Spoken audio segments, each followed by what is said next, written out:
Hi, I'm Mike Chesworth. People who know me just call me Chesworth. January, I will have been doing this for 25 years. This is my first time sitting here looking this way. I've been there a bunch.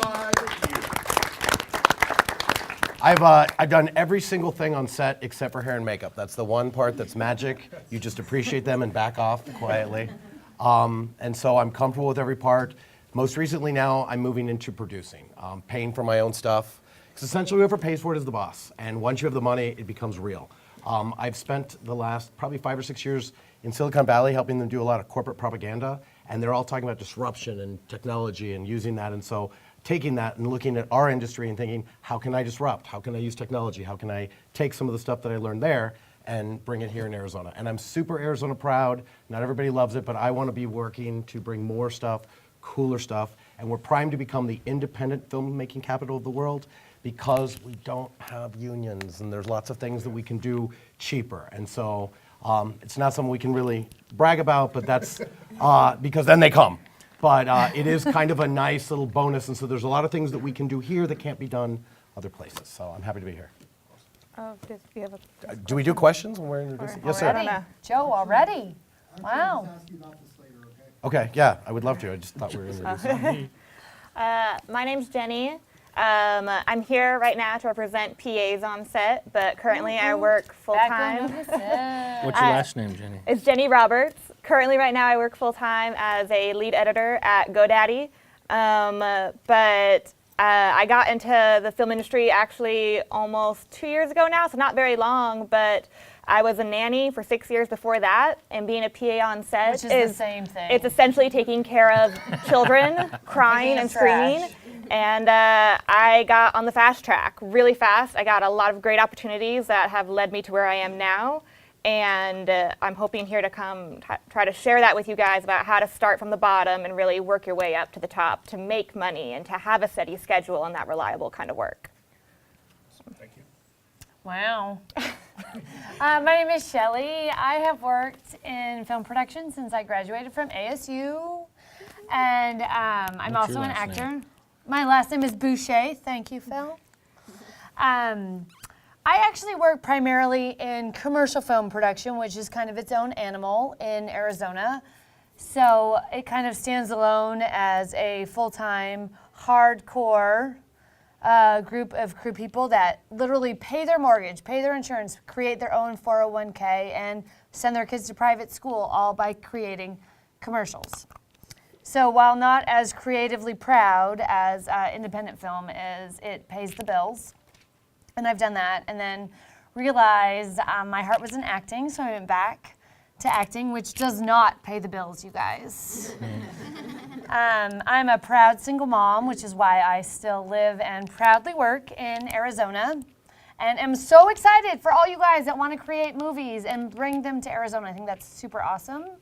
I am here to share my small bit of knowledge about film production and hopefully help all of you guys to build something greater in our great state.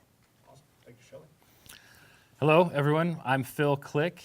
I am a first AD here in town. I've been working as a first AD for about 8 years, although I tell everyone 10. Because those 2 years make a difference. Yeah, nobody checks up on it, so I just tell them 10. He's awesome, you guys. But I don't know. I've been working on. I've done several movies. I've done several big commercials. Worked a lot in corporate kind of video things. I know in Arizona you kind of take what comes around, you know. So sometimes I'm doing movies, sometimes I'm doing commercials. I appreciate commercials. I've learned to appreciate commercials because they're quick and dirty and they pay well. And you can, like you said, you can put your kids through private school doing commercials. You just got to get in with the right people and maintain a good And have no ego. right. Maintain a good rapport with everyone, and you can continue on with this business. I love being freelance. I love the fact not having a boss. That's a killer part of being in this industry. But at the same time, it doesn't mean you can't you don't have to be respectful or respect your supervisors at the time. You just don't have to. You know, at some point they're going to go away, and you're going to. You have to drink a beer with them after. after work. So yeah, I had a lot of experience with a lot of PAs. I know etiquette because I'm kind of the rule keeper on set. I'm the one making sure everyone's doing what they're supposed to be doing, being as efficient as they can be, and getting along with each other, and just making the most that we can for everybody in every day. And so set etiquette is right up my alley. Excellent. Thank you, guys. Thank you very much. So let's kind of start off kind of broadly for the most part, and if you all want to chip in, great. If there's a question you don't want to answer, totally fine. But what does Setiquette mean to you? Like, what kind of jumps to mind when you hear that term? Know your place. Know your place. I think the most important thing on set for everybody to know should always be safety. If you followed film in the last few years, you know all sorts of terrible things that have happened, and stuff like that has been happening for years. And so somebody like your first AD on set or your production manager before and after set should always have in their first mind keeping crew safe, because everybody's hustling and trying to create something big, but somebody getting hurt is never worth it. Mm-hmm. I would say just in a word, Setiquette. I like the word, even though spell check doesn't like that. Darn it. In a word, it's respect. It's all it is. It's respect. You're giving respect to every person on set, and you're expecting them to give you respect back. Every single person, from the PA who's taking out the garbage and sweeping up the mess we just made, to the director who's calling the shots and leaving early to go do whatever. It's very simply put to one word. It's respect. You give it and expect it. You guys said kind of the best things. The only thing kind of left for me, somebody told me when I was first a PA, people sometimes think it's so hard to get in this industry, but 90% of the people are not paying attention. So if you just really pay attention, particularly to the people around you or the people you're supporting, and if you can anticipate what they need before they ask, hey, can I get a screwdriver? And you're handed to them like, man, you'll work forever. So it's that paying attention and being in tune with what's going on, not being on your phone, not gossiping, but like. Never, ever, ever look at your Instagram or your Snapchat or whatever it is now. But that's a good point. I mean, I don't know, how many drink orders I've memorized for a crew that I work with repeatedly. Like, I know people who are gluten-free who don't even like dairy, or want warm water instead of cold water, or a Dr. Pepper instead of a Diet Coke. And I remember these things, and I have it all memorized. So if I see that person on set, they don't even ask me for it. Like, they already have it. And then they remember that, and they will get me on my next job because of that. Those little details that people appreciate so much at like the 13th hour when they haven't had their second meal and they just want to go home. I think it's really important, too, to think about what are the building blocks, right? Like, some of you guys maybe are going to film school and you're like, well, my goal is to be a screenwriter or to be an actor, or to any number of things and maybe you want to be above the line, which is awesome. Being above the line or on the agency side is always better, you guys.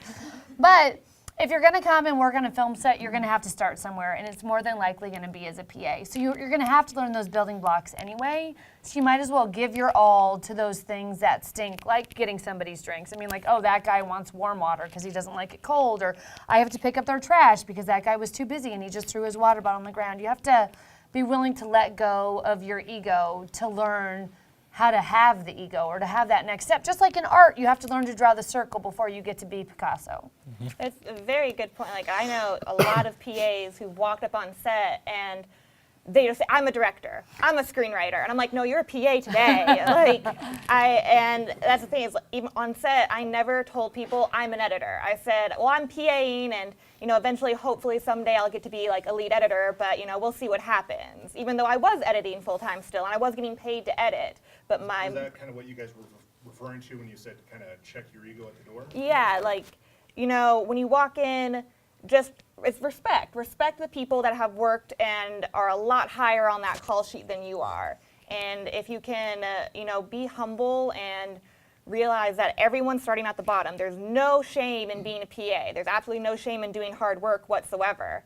And you can make a lot of great opportunities if you own it and you make it the best and you make it what you want it. Plus, if you mess up, nobody gets mad.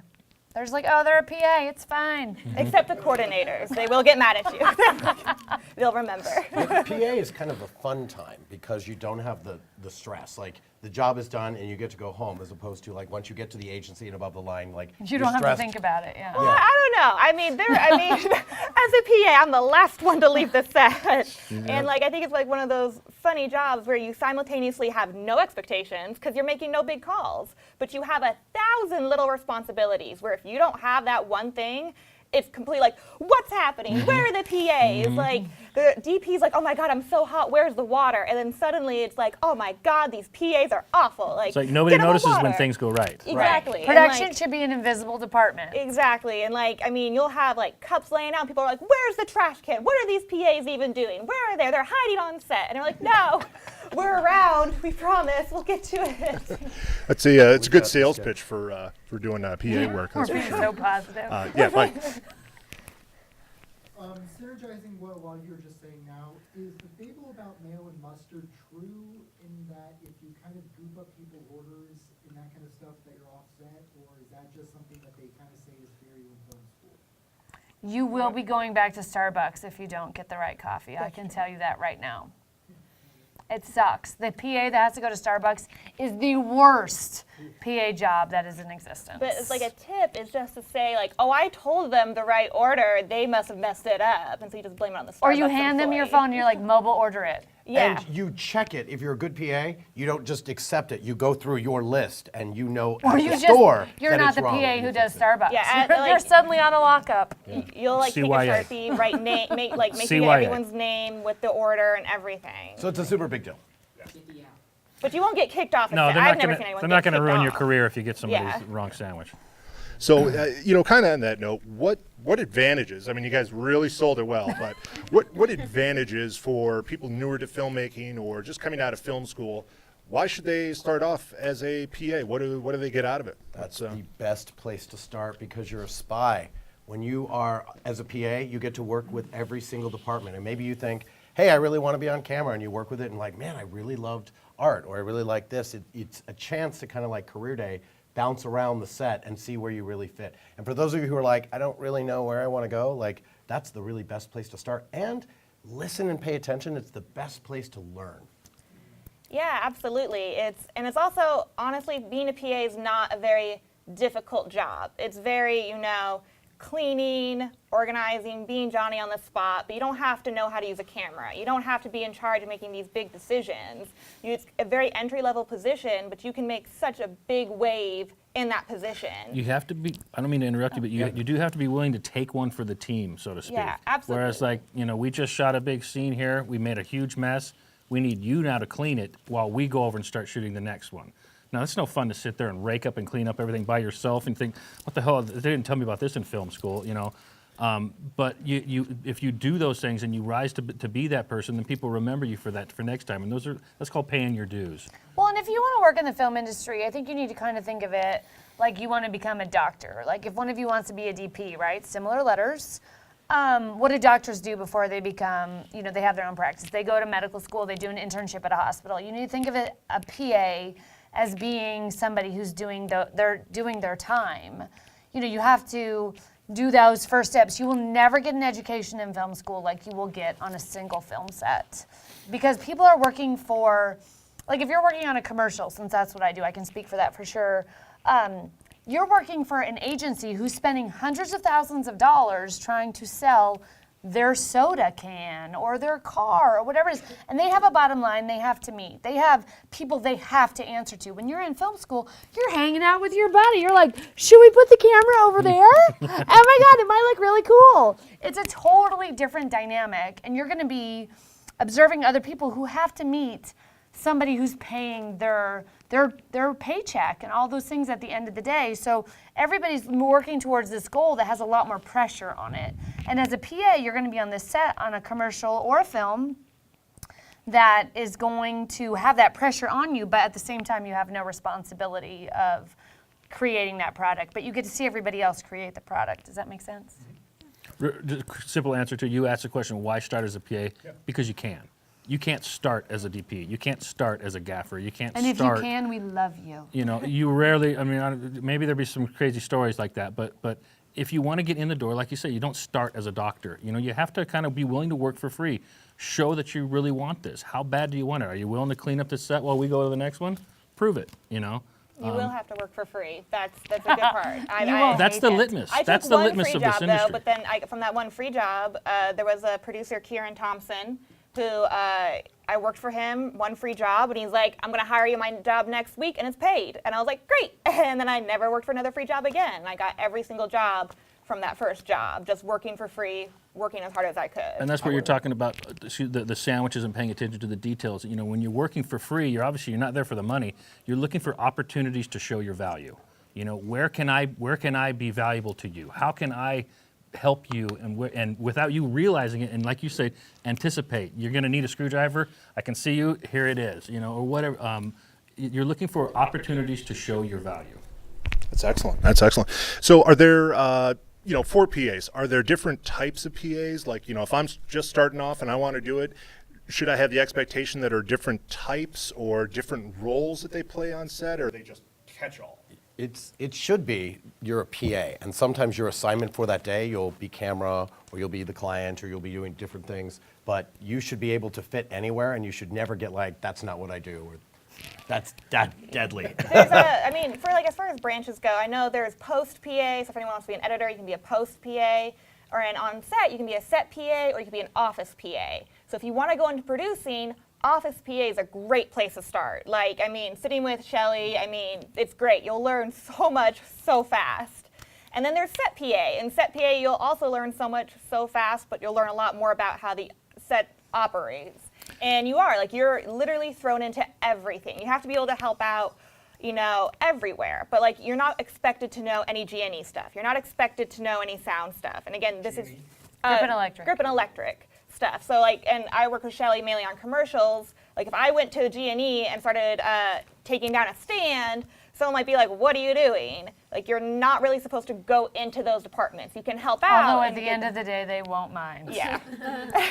you can help out. You can say, do you guys need a hand? Do you need anything? But I would never, like, I mean, people have even said, like, oh, do you do anything outside of PA on set? Like, can you do DIT or can you do data? I'm like, yeah, I can do data, but I definitely can't go into G&E. Like, don't expect that because it's not going to happen.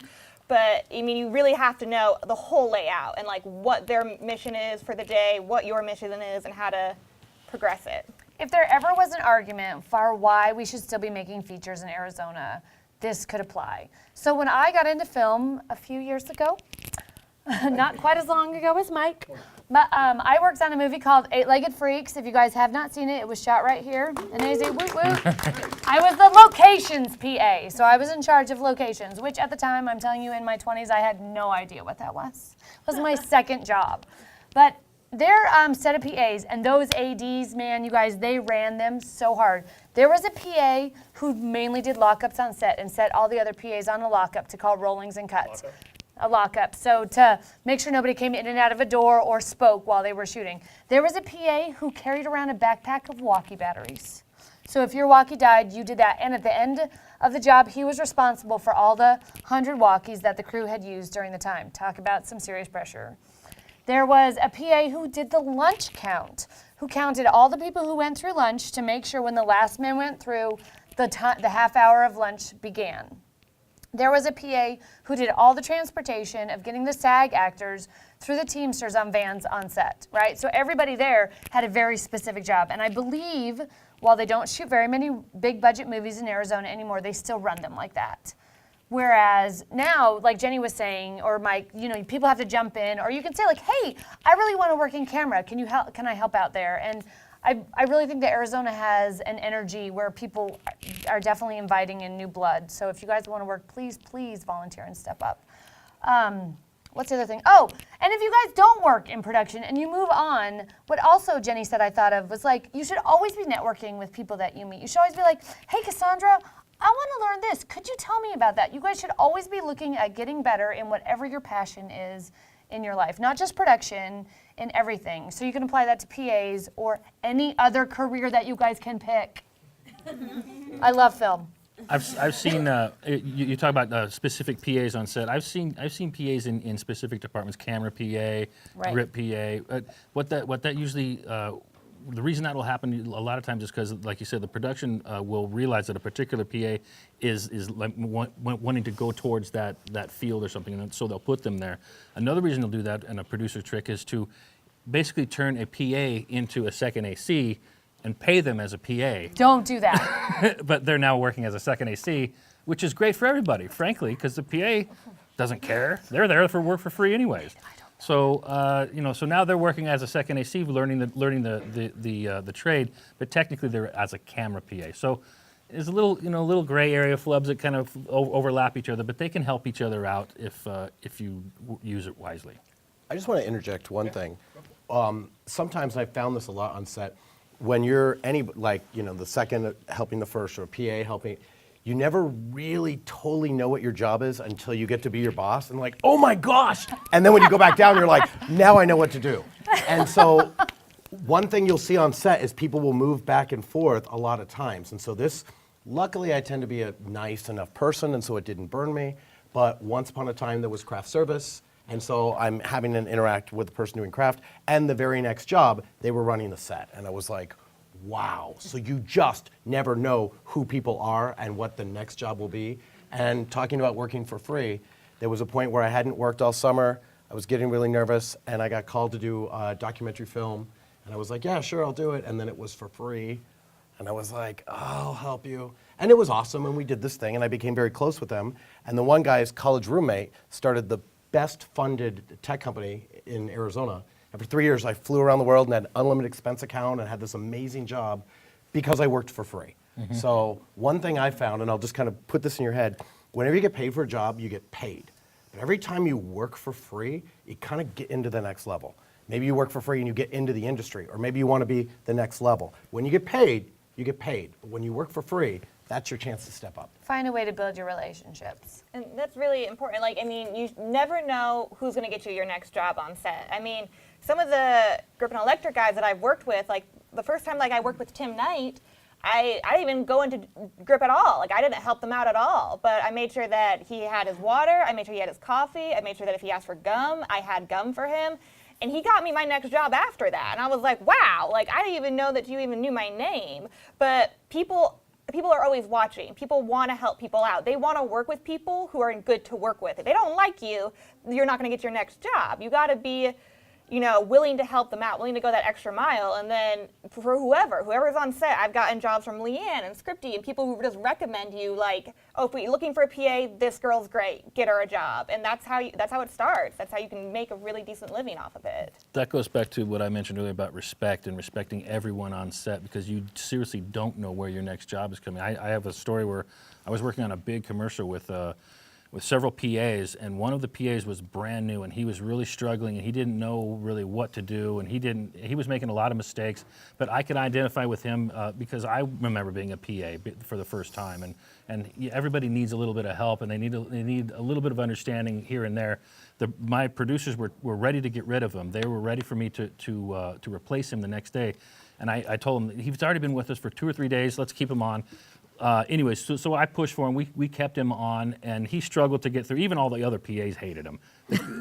But by the time we finished the commercial, we all said our goodbyes and we moved on. Well, I don't know, a month and a half later, I get a call from this producer in Chicago who wants to come out and shoot this big commercial, and they want to hire me as the first AD. And she is the sister of that PA. Oh man. Who loved me and.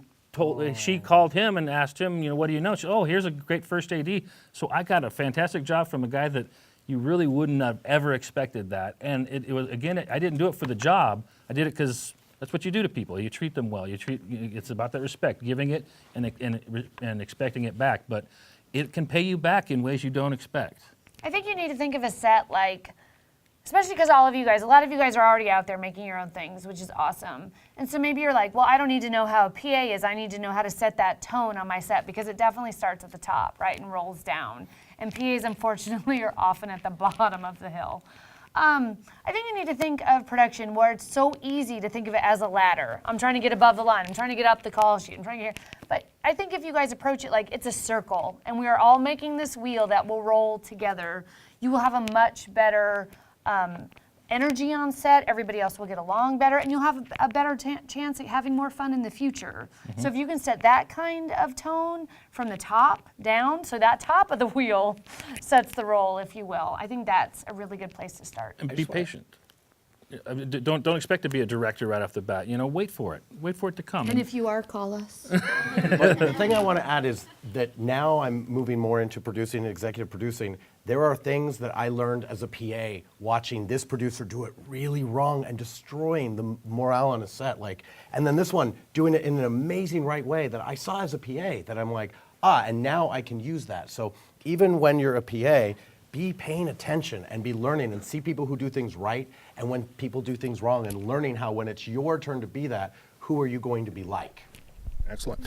So, one aspect of being good on set, whether you're a PA, whether you're whatever department you're in, is understanding the big picture, so to speak, and knowing your role. What does that kind of mean for you guys? What does that mean, and how do you go about doing that as a PA or somebody new to filmmaking? I have a story on this, and it's because I did it really wrong. Sometimes you learn from your mistakes and when you really mess up. And often in the film industry, if you make a mistake, no one will tell you. And so if anybody ever tells you what you did wrong, that person is your friend. Because most people will just say, oh, you're great, and never call you again. And some people never get called and they never know why. And so if somebody gives you bad feedback, that is your friend. Listen to it. When I was new going from PA and starting to shoot, I'd worked for the news before. I was excited to use my skills. And I'm working with this DP, and he had me as a second shooter. We mic'd the client up, and the client sent him off to go film some stuff, and then went to me and said, I really like your style, like the way you're shooting, why don't we do this? And he'll get these kind of things. And so I'm talking to her, and I'm trying to impress the client because I want him to look good. And so I'm talking about well, let's do this, and we could do this, and maybe because I'm younger and because I had the experience, I saw, what I didn't think about was the fact that she was mic'd. So she was broadcasting to my camera and to his. And he heard everything, and he was kind enough to explain to me that. And I never worked with him ever again, and I understood why. But the key is to know who your real client is. My client was the person who hired me, not her. My job was to make him look good at all cost, not make her project look good. He hired me, I'll throw myself under the bus. I do whatever I can to make him look good because the chain of command is such a big deal on a film set. It really is, and as a PA, you are at the bottom. I mean, you're just at the bottom of the totem pole. But knowing your place in the big picture is so huge for a PA that you really have to. I mean, when I get the call sheet beforehand, I mean, there are a lot months when I wasn't comfortable enough to just go to the set that day at my call time. I would drive to the set the night before and make sure I know the exact way to get there and where to park, because I knew that when I got on set, I'm going to have to tell other people where to park. That my job already starts the second I park, because someone's going to call you, someone's going to wave you down and be like, where do we go? Where do we park? And you already need to know. You already need to know where the bathrooms are, where the production office is. You have to know what the whole schedule is like for that day, because you have to facilitate that information to people who are rolling up with their Starbucks and oh, I didn't really look at the call sheet. But because it happens, and you have to be able to explain to them what time lunch is. I mean, I do not know how many times I get asked what time lunch is on a set, and it's on the call sheet. It's always on the call sheet, and it's on the schedule.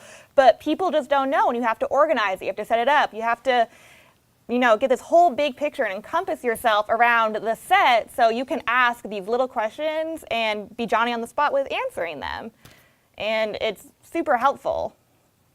And Jenny is so right. I am totally guilty of snapping at crew members for being like, did you not effing, but with the word, read the call sheet? Because as somebody who puts in hours to create a set of information for people and then they don't know, it's really frustrating. But you have to also think a gaffer and a key grip, right? They're coming there to support their DP. And the DP has a vision that is along with the directors supporting the agency or hopefully a screenplay, something like that. So they're thinking of something that is in a totally different level than what you're thinking. And so, of course, they're not going to maybe pay as much attention to what you are thinking and what you feel your mission is. I would suggest always knowing as much as you can and being the information. You're like that informational guide at Disneyland who doesn't point. They use two fingers and they're like, oh, the wait time for Splash Mountain is this, even though it's right behind my head. right? You have to be able to be that face of production because everybody's working really hard and they're tired. Like last week, you guys, I had a 3 a.m. call time. 3 a.m. I went to bed at 11 o'clock the night before and I was so angry, but I was on set and I was happy to be there. Jenny knows because I was there with her boyfriend, Jason, and I was a pleasant person. But you have to be happy. And Right. It was Thanksgiving week, though, you guys. And like, especially as a PA, it's so valuable, a smile. And that Right. sounds really dumb. But as a PA, like I said, your job's actually the least hardest on set at all. Like you're not doing a whole lot really. You're doing little small things, but nothing critical or big. And so that smile is so important because if someone like a key grip or a gaffer who's carrying these huge stands and they just got chewed out by the DP and they're getting yelled at by the AD because they're behind schedule, and the last thing they want to see is some PA who looks tired and like mad sitting on an apple box. And you're like, get up. Like you have to have like that positive attitude to help the whole big picture. Like that's part of your role, is just you have to bring that positivity because sometimes you are that positivity. And one of the greatest people who I think are positive on set is actually a really big craft services person here in Arizona named Erin. And Erin Connolly is so happy all the time. And I love her for it. And she brings people food and they love her for that too. But it's such an important quality to have that it's mandatory. It's part of your job to be happy. Attitude is everything, and as an AD, I can say that's one. I don't have many lines in the sand, but one is attitude. If you come in on set with a shitty attitude because you got in a fight with your dog or your wife or whatever, you had a bad time coming with traffic, we don't want to hear it, and that kind of thing is contagious. And we know that not just on the film set, but just in life. If people bring their negativity into an atmosphere, it can spread. And next thing you know, somebody else is kicking things around because it reminds them of their fight they had with their wife. And so if I see anybody with that kind of an attitude, we'll send them off set or send them home. It's just not worth having them around. And you're going to work with all types your whole life, no matter what industry you're in. If you're making films on the weekend and you have a boring office job during the day, you have to meet a bottom line, and there's always going to be somebody above you that you maybe don't get along with, and you just have to find that way. And I feel like that whole lesson there is when I moved to being that boss or that higher up position, I realized that what I can bring to the table can be a new attitude to help everybody else grow. Because you guys, the more water, all the boats float higher. Excellent. Excellent. I like it. So, speaking of attitudes, what is, I guess, the worst attitude that you've seen on set somebody have? Just like any personal horror stories that you guys have experienced with somebody who was just awful, like, don't do this? I can speak of an AD. I won't speak on specifically, but like kind of to what you were talking about, how you learn from the good and you learn from the bad. If you're watching a position, you can learn from anybody on set. But if you want to aspire to a certain position, watch the person doing that position and notice what they're doing right and what they're doing wrong. And the worst person I've worked with was an AD for a feature that we worked with for weeks, unfortunately. And he was just a screamer. He was a yelling, I want to say maniac, but he was inept at his job. And the way that he found to combat this or get above it was through brutality and aggression. And I mean, he wasn't physical, don't get me wrong, but he was just aggressive, verbally aggressive with every single person on set, even the main talent. I remember I was a PA on that one years ago, and I was walking one of the main talent down the street. We were shooting in a neighborhood home, and the trailers for the actors were on the street over, so they had to be walked over to set. And as we were walking along the street, you could hear him from 4 houses down in the backyard scream. I mean, the guy would scream at the top of his lungs like he thought the world was ending just because somebody didn't do the sound right or a sandbag was in the wrong place. Just overreacting about every single thing. And the actress hadn't been to set yet, and she was hearing him. And she looked at me and she says, "Is that where we're going?" What did you say? I said, "Yeah." I mean, I didn't know what to tell her. I said, "Yeah, we are." I said, I didn't give her any advice. I had no advice to tell her. I just told her, "Yeah, that's where we're going." And I walked her into the lion's den, and he was a maniac, and he got. Everybody on set was walking around muttering under their breath, "Yeah, whatever, asshole." And they weren't with him. They weren't working together. There wasn't even any cohesiveness to the team because of this craziness. And so overreacting because you don't know what you're doing, and unfortunately you have enough power to get away with it. That was I actually, terrible. you brought that. No, you go. Okay. It's actually my favorite story, too. But I worked with this director that at the time, he was the most expensive and most sought-after commercial director, super famous. His day rate was $32,000 a day. $32,000 a day they paid this guy. And one of the things in his writer is every PA had, and they bought us all a carton of Marlboros because when you walked by, you had to hold a cigarette and a lighter and look down. And it was like a gauntlet, and he would run through and just grab one and grab one. I mean, it was a nightmare. At one point, he kicked in the stereo of the car, and the next day, like, what happened? And they explained, you did that. And he's like, I'm an asshole. What was interesting is that particular job, and I mean, he was celebrated and the commercial was amazing, but my job was to babysit the client, the one that had hired him in the agency and picked him up and take him to breakfast and whatnot. And I got to listen to him in the van, and they were talking about how talented and wonderful he is, but that they only hire him when they absolutely have to because he's such a nightmare to work with. And what I heard is, wait a minute, if you can just be easy to work with, you'll work 9 days out of 10. Yep.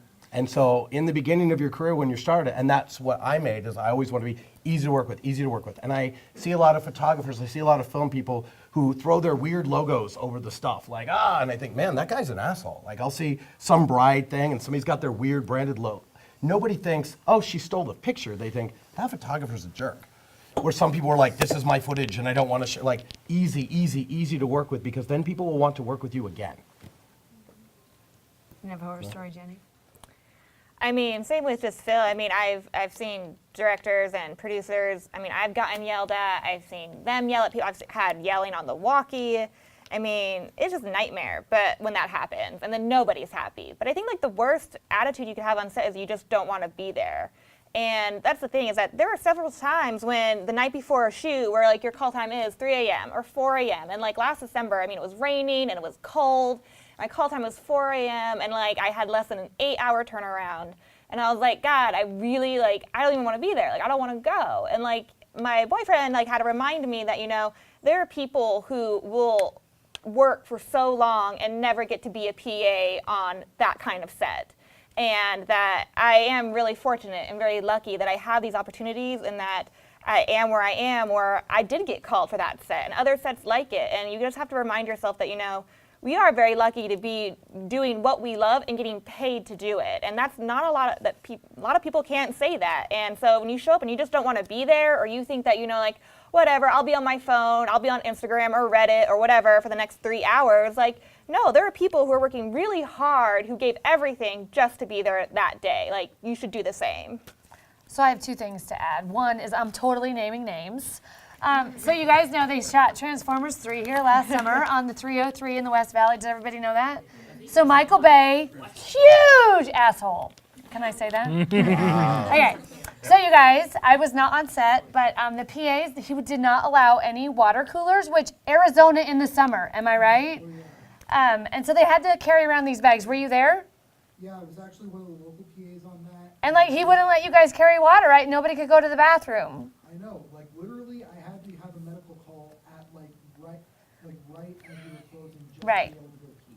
But he's Michael freaking Bay, right? He made the Transformers movie, so. Fuck him. I don't know, I mean, he's a pretty great guy, and I've worked with some people who won Oscars, and they were terrible to me, but I didn't know it at the time. Like, I was like, why are they acting like that? And now I know I would never treat somebody like that, and then maybe you guys, if I win an Oscar someday, you know, you can't even talk to me.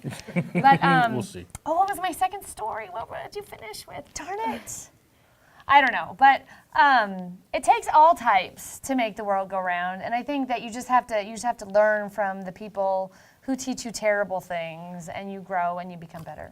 And there really some are like great people who are super nice, who are like my first job I ever PA'd for, the DP was an Oscar winner. He or an Oscar nominee. He did Lion, he did Star Wars: Rogue One.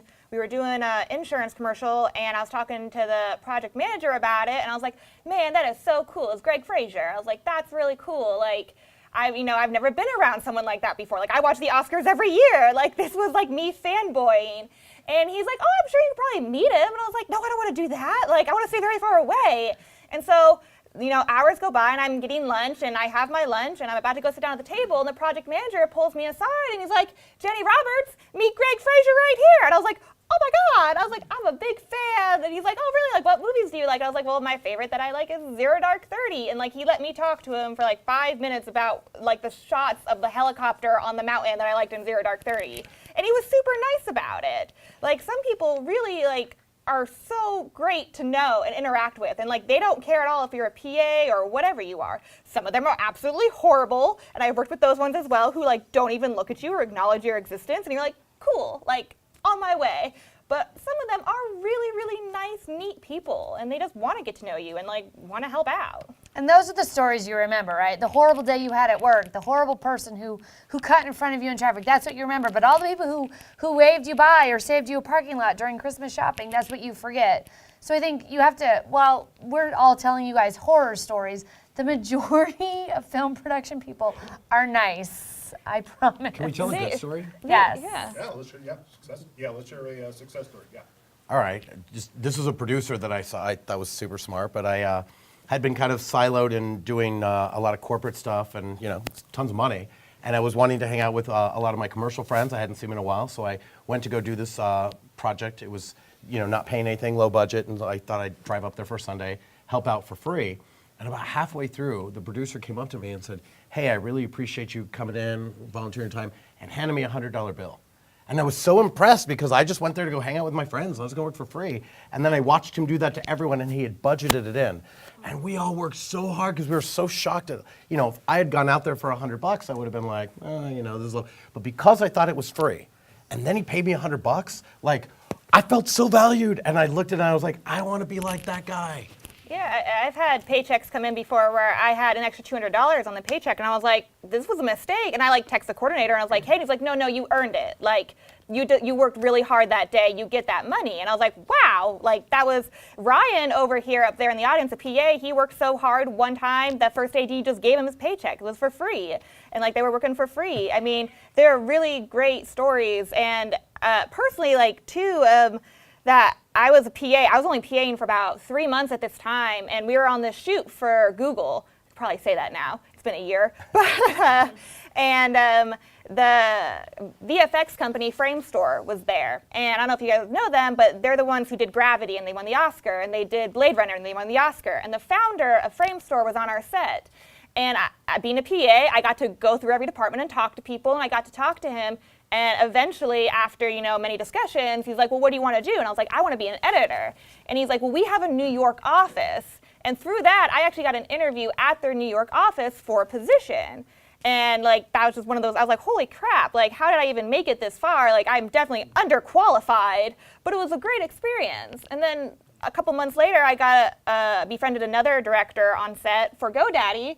And I told her I wanted to be an editor when I was driving her home back to her hotel one night.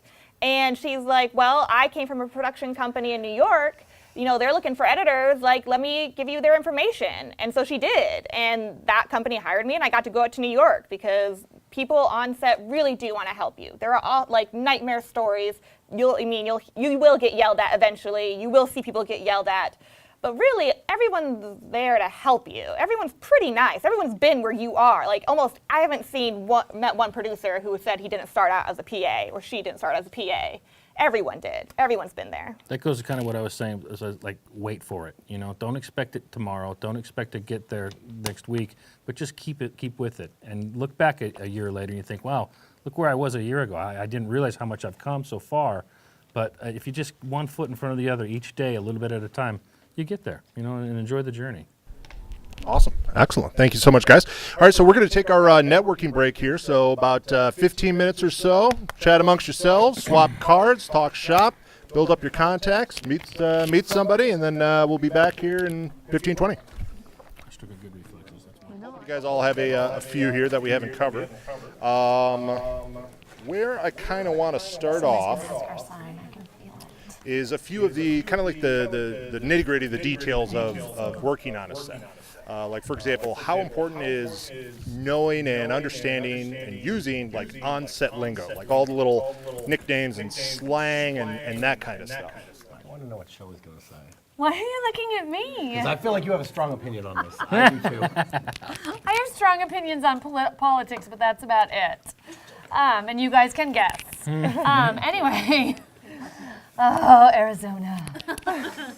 Anyway, I think set lingo is important, like knowing what people's positions are, knowing on the walkie, I guess there's some things like what your 20 is, where are you? I'm 10-1, which means you're going to the bathroom. 10-1 is peeing. 10-2, you can guess. Jenny, what else is? Oh, I know something important. This is exciting, because these are things I kind of... Don't hold back. I know, right? I think that I have been in the business for long enough that I forget that people don't know the things, like the beginning things, right? Is that fair? Like a bag of f-stops. I'm not doing f-stops, because I am not a camera expert. The kind of production that I work in, you guys, like I never touch a camera. I never touch anything but my computer and money. That's really kind of boring. In fact, I complain about my job a lot. So there you go. I'm telling you guys, it's great, get into film, but I do schedules and budgets. That's almost all that I do. And I don't yell at people. I'm nice, right? Very nice. I love her. Right? Sometimes. Okay, so anyway, like walkie etiquette is super important. Like everybody's on a different channel, production is on one, and if you have something personal to talk about, like, hey Jenny, could you bring me a Coke Zero? You take that to 2. What else? What else should I say? I don't know. Terminology is important, so There you go. we're all on the Somebody same else can page. We don't have to explain what we're saying. Bring me an apple box. You want apples in that box too, or just the box? So, and you have to, no, an apple box is this. If you have to take time to explain things like that, then it just takes time. And It time's what we lowers your don't have. credibility, like on set. Whoa. And where we live in a time when you can Google things, there's kind of no excuse. But don't be afraid to ask questions. Like I'm and more don't than feel happy. intimidated. Yeah, Don't feel ask intimidated. me anything. I'm the most transparent person about everything. There were a lot of like little terminologies where I've heard, I'm like, that's dumb. That's not what it's called. But it is. Yeah, I'm like, some things are very like nitpicky and like you can get away with not saying them and be like, I didn't know that, and be like, oh, it's okay. But other things you have to kind of know. Like if you ask a PA to do a lockup, like you ask like, what's a lockup? Like you better know that because that's going to be your job for the next like 2 hours. And these are the things you can be paying attention to while you're sitting in the corner. While you're doing your job, not doing anything, watching, seeing how people do things and seeing what their behavior is. And people will never get mad if you ask questions. If you saw a conversation and you went up to somebody and said, hey, I saw this, what does this mean? People would love to help you, as opposed to when somebody asks you to do something and you give them a blank stare.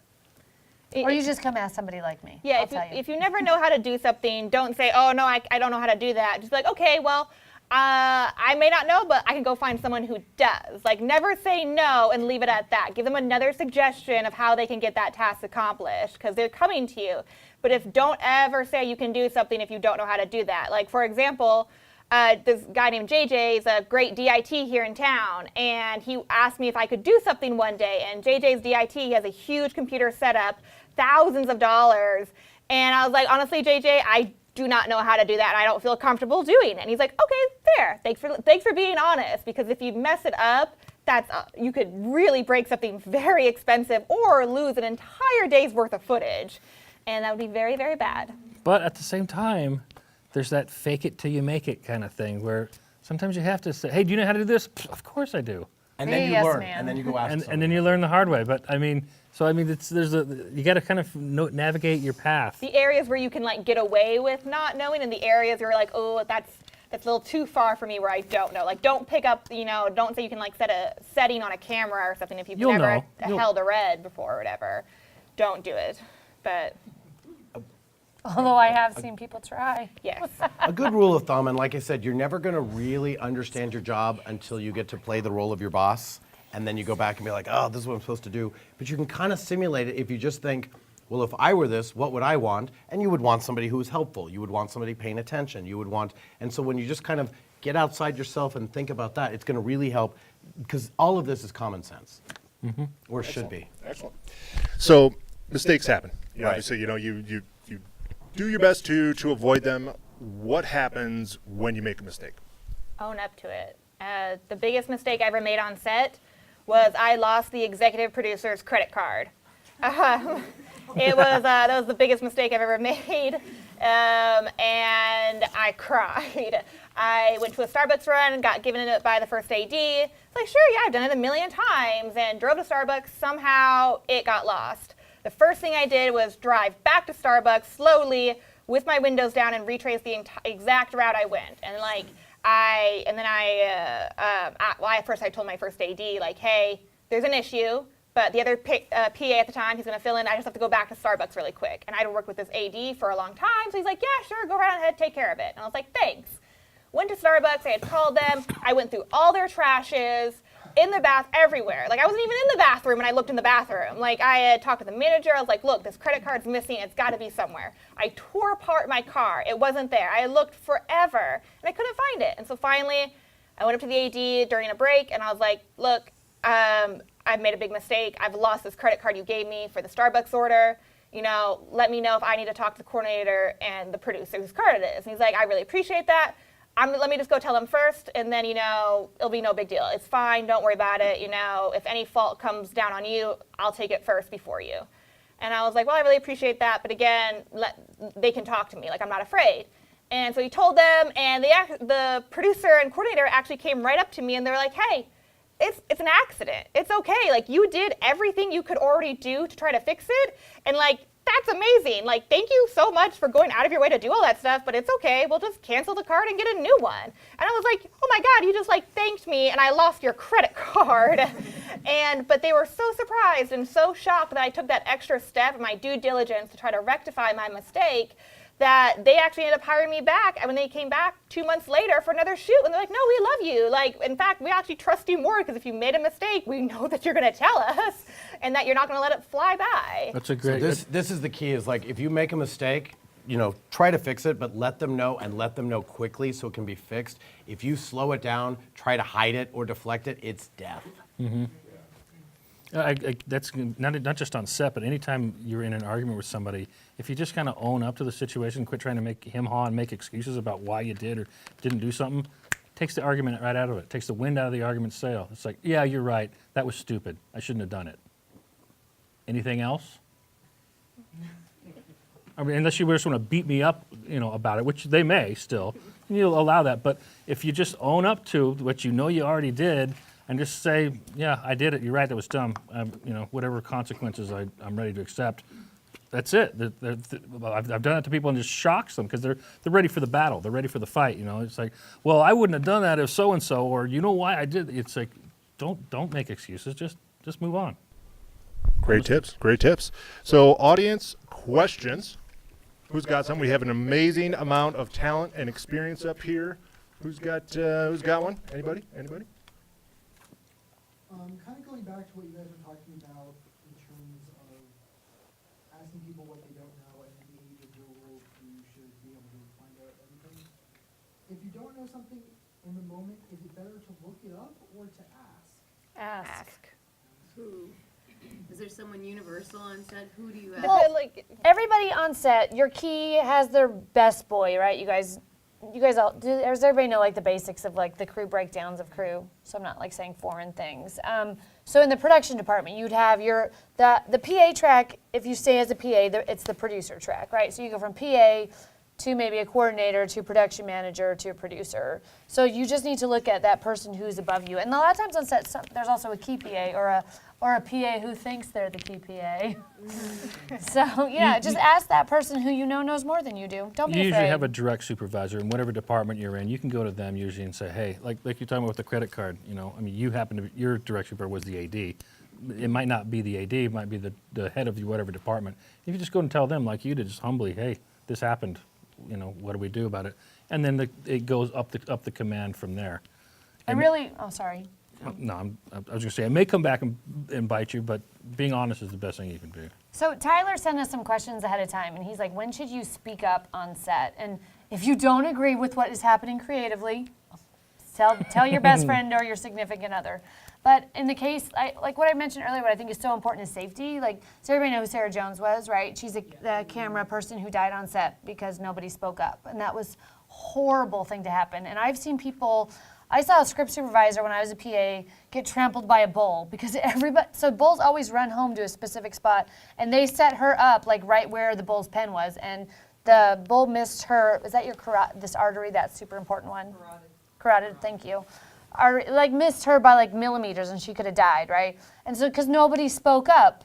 And so I think that safety, always speak up. And I don't even care who you tell. Tell somebody if you see something that's unsafe, because that's terrible. You should. I was on a set with and there was a lot of background, and this one background, she was a diabetic and she didn't take her medication, and we were outside in the sun and she was feeling woozy. And I didn't know that she was a diabetic or the medication or anything at this point. I just knew that she was feeling woozy.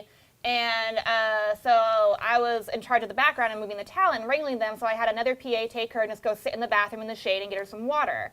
And at that point, she then tells me, oh, she's a diabetic, she didn't take her medication. I was like, oh, well, you need to tell Steven, the first AD at the time, like, you need to radio to him right now, like, hey, you know, there's a girl back here, you know, she might need some medical attention. And she's like, well, you know, are we really busy? Are we rolling? And I'm like, honestly, like, even if we were rolling, like, you have to find him or something, but that's his job, is like the first AD's job is safety, like, manager, and that he has to know. And if you don't tell somebody, that could be really bad. So if something's unsafe and like a medical condition or anything, bug the AD. Like, that's the one time you could say, like, look, like, I need you, and like you can pull the AD away and be like, this is important, this is a safety issue. Or I would interject that it's your first AD or your production manager, Yeah. right? They're kind of like equal jobs on set as far as what their level of responsibility is. Safety trumps So, everything. Yeah, safety above all else, because you guys, at the end of the day, you're making something that either, how many of you guys have never seen what you made?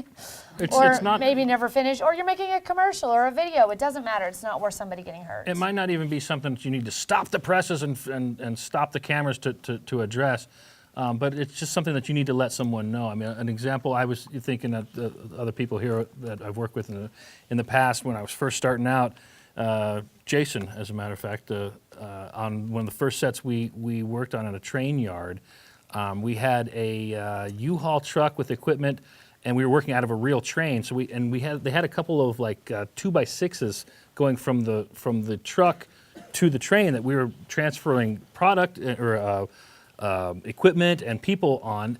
And as I was walking across it one of the many times, I noticed that it was a little creaky and it was a little unsure. But I thought, well, you know, guys have been walking on this all day long for the past couple of days. They know how bad this is. I don't need to say anything. Well, about an hour later, a big crash. We heard one of the G&E guys went down because that particular board, it became dislodged and somehow or another it twisted and he fell off of that to the point that we had to stop production, call an ambulance. He luckily wasn't hurt to the point that he had to go to the hospital. We did have to wrap him up and I mean, let alone the pain and the agony and what he had to go through. The production lost an hour because of just something that we could have easily avoided. That I noticed myself at one point and thought to say, I think it's cool because everybody seems to know it. No, it's not cool. It's never cool. Anytime you see anything like that you think maybe could possibly be an accident, say something. Say something to somebody. I'm gonna like really switch gears, but I think it's really important to talk about, especially safety-wise, and like I'm switching it, but I think it's important, is that like as females on set, if you feel like another crew member is making you feel unsafe at any time, you also should absolutely go to your boss with that. They will address it, they will handle it, but it is an absolute fact of life. On every set, it's predominantly male. And as females, you know, there is that, you know, it happens. And you should trust your supervisor. If it happens to be your supervisor, go to another one. Find another one. Mm-hmm. But that has to be reported up to the chain of command. No one should ever make you feel unsafe or ask you something that you don't feel comfortable doing ever. The boys' club is over.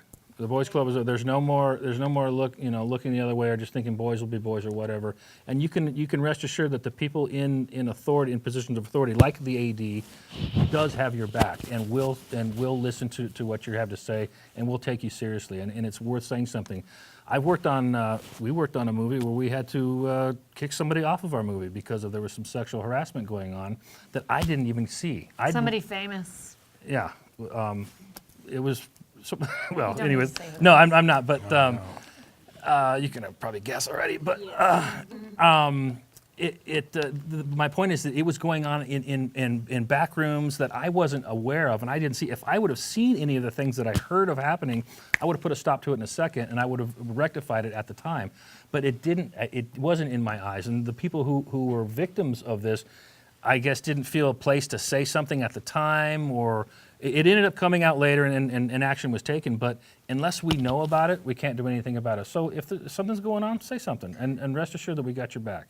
I think you have to remember that when you're working on a film set, you're working hard. Everybody on set's working hard. And sometimes you're working really long hours and people get tired and you spend these intense moments with people, right? That's the crazy thing about film. It's like, so you're doing a day's worth of shooting and maybe you have 45 minutes where everybody's like, right? Because maybe your shot's set up. And then you have 10 minutes where everybody's like, holy shit! Oh my God, move this and do this, ah! Right? And so you have to balance that in this weird emotional way in yourself. And I can tell you that over the years of I've become very comfortable with my fellow crew members.